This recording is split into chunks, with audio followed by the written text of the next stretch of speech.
O fim do automóvel como o conhecemos.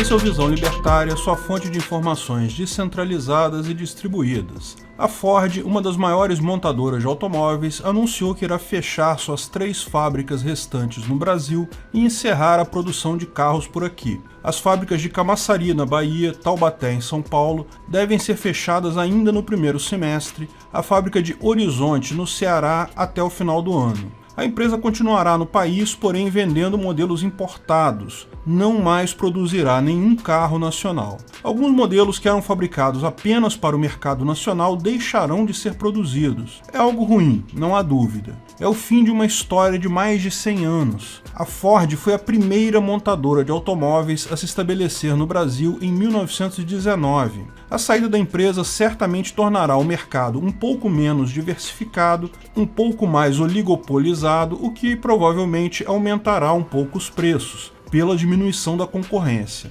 Mas o pior de tudo, claro, é o fim de muitos empregos. A empresa fala que, entre a reestruturação no Brasil e na Argentina, serão cortados cerca de 5.000 empregos diretos. Lógico, uma montadora acaba tendo toda uma grande cadeia de fornecedores de peças e pessoas que prestam serviços, que também vai acabar sofrendo com o fechamento das fábricas. Existem muitos culpados por esse tipo de coisa, certamente não é possível isentar o atual governo federal de parte da responsabilidade. Pouco foi feito por Bolsonaro para reduzir de fato a enorme carga tributária brasileira e muito poucas ações de redução do terrível overhead que a CLT representa hoje para o empregador. Poucas dessas ações tiveram sucesso. É fato que muito desse fracasso pode ser colocado como culpa do Congresso e do STF, que praticamente barraram qualquer ação de Bolsonaro nesses 2 primeiros anos. Mas é lógico que não dá para tirar totalmente a culpa do próprio. Talvez se fosse mais enfático na perseguição de pautas econômicas, quem sabe. De qualquer forma, a própria montadora alegou que desde 2013 estava no vermelho no Brasil. O problema, portanto, já vem de governos anteriores. De fato, a maior fábrica da Ford, em São Bernardo do Campo, fechou em 2019 e o fechamento já havia sido anunciado antes mesmo da posse de Bolsonaro. Mais do que isso, no mundo todo a Ford mudou sua estratégia de vendas. Pouco foi noticiado por aqui que fábricas na Austrália, na França e nos Estados Unidos também foram fechadas. Seria preciso muita criatividade da imprensa nacional para colocar Bolsonaro como culpado disso. A Ford manteve sua fábrica na Argentina apenas porque recebeu subsídios fartos do governo de lá. Essa estratégia global da Ford visa concentrar seus negócios nos carros onde consegue lucrar mais, picapes e SUVs. Esse movimento foi acelerado por conta da crise causada pela resposta de governadores e prefeitos à pandemia do Covid-19, com o fechamento de tudo, proibição de pessoas trabalharem, proibição de sair de casa, de passear, chegaram até a fechar fronteiras de cidades e estados. Isso, lógico, fez com que a demanda por carros mergulhasse no ano passado.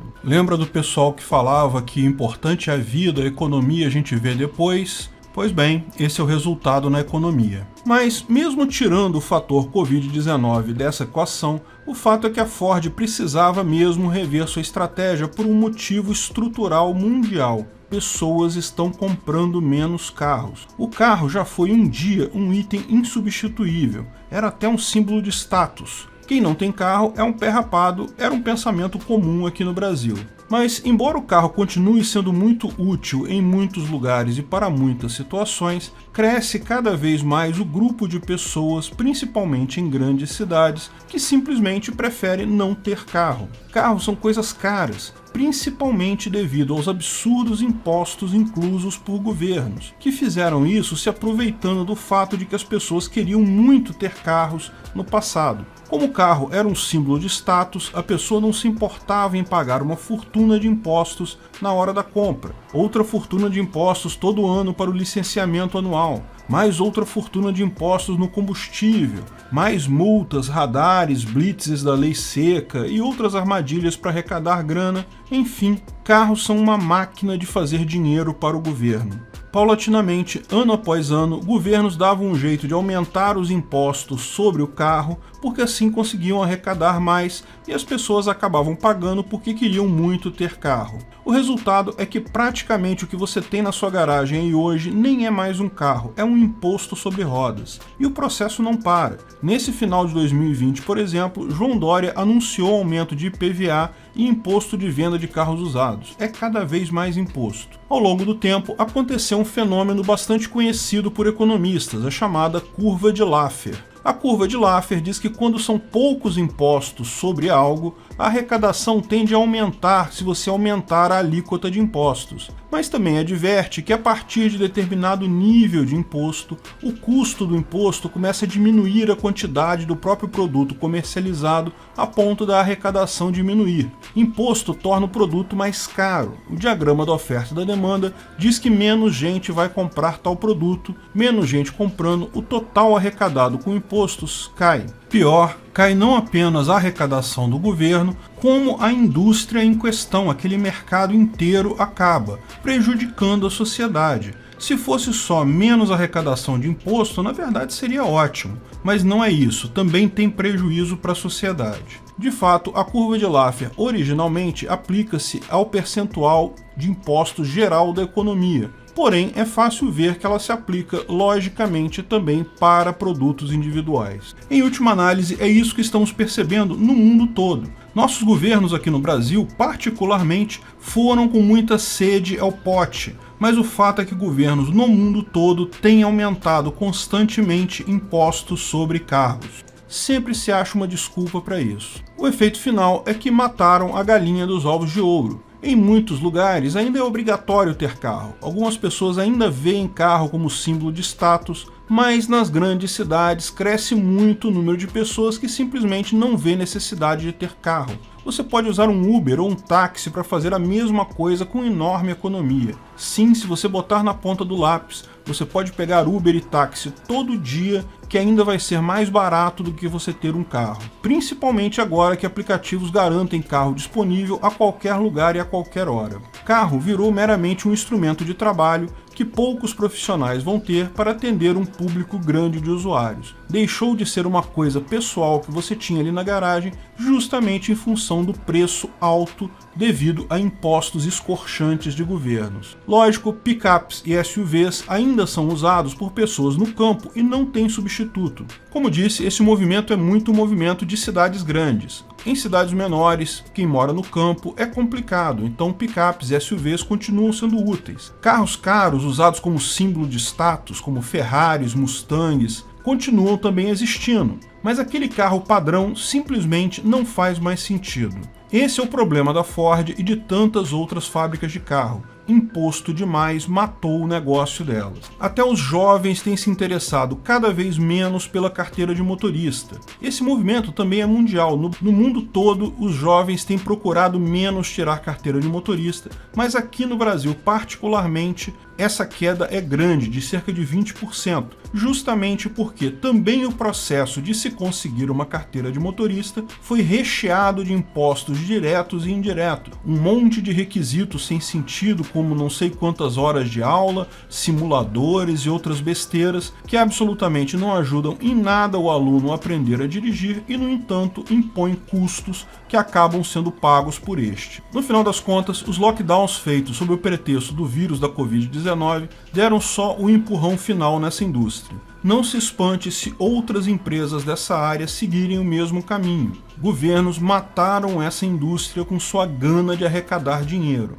Mas não se preocupem, o algoritmo sempre há de prover soluções. Aqui no Rio se torna cada vez mais comum a compra de carros só no papel. Quando se compra um carro sem os documentos do governo, apenas checando se o carro não é roubado e assinando um contrato com o dono anterior. Tipicamente são carros que acumularam fortunas em multas e licenciamento atrasado, de forma que você compra ele barato e pode usar em lugares em que normalmente não tem blitz. Se você for pego numa blitz da polícia, você vai ter que entregar o carro porque simplesmente não vale a pena pagar todas as multas dele. Porém, com tantos aplicativos avisando onde tem as blitz do governo, você consegue comprar o carro e andar com ele por muitos anos antes de perder eles nessa situação. E lembre-se, o carro é barato. E lógico, é importante que não tenha sido roubado, ou a polícia estatal pode usar violência para sequestrar você, e olhando pela ética libertária também, se aquele carro não foi adquirido de forma legítima, também o seu contrato com a pessoa que o vendeu também é ilegítimo.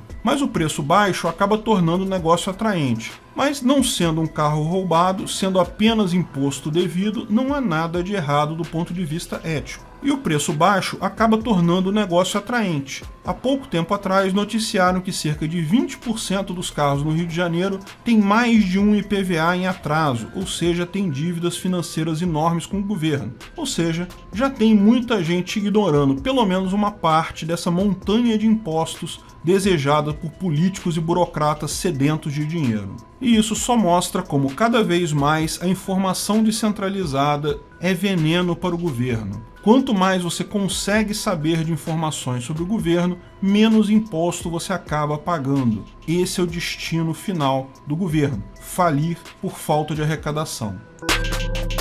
Obrigado pela audiência. Esse artigo foi sugerido por Alex Ducal e vários outros, escrito e narrado por Peter Turguniev. Esse vídeo foi um oferecimento de armataweb.com, cloud e serviços de data center. 100% de compromisso com a satisfação e privacidade dos clientes. Aceitamos Bitcoin. Veja o link na descrição do vídeo. Se você gostou desse vídeo, clique no like e compartilhe ele em suas redes sociais. Se inscreva no canal para nos ajudar, clicando no botão vermelho abaixo. Se quiser ser avisado de novos vídeos, clique no sininho ao lado. Saiba mais sobre o nosso projeto no site visãolibertaria.com. Lá você pode sugerir novos artigos, escrever artigos, patrocinar e muito mais. Confira visãolibertaria.com. Até a próxima!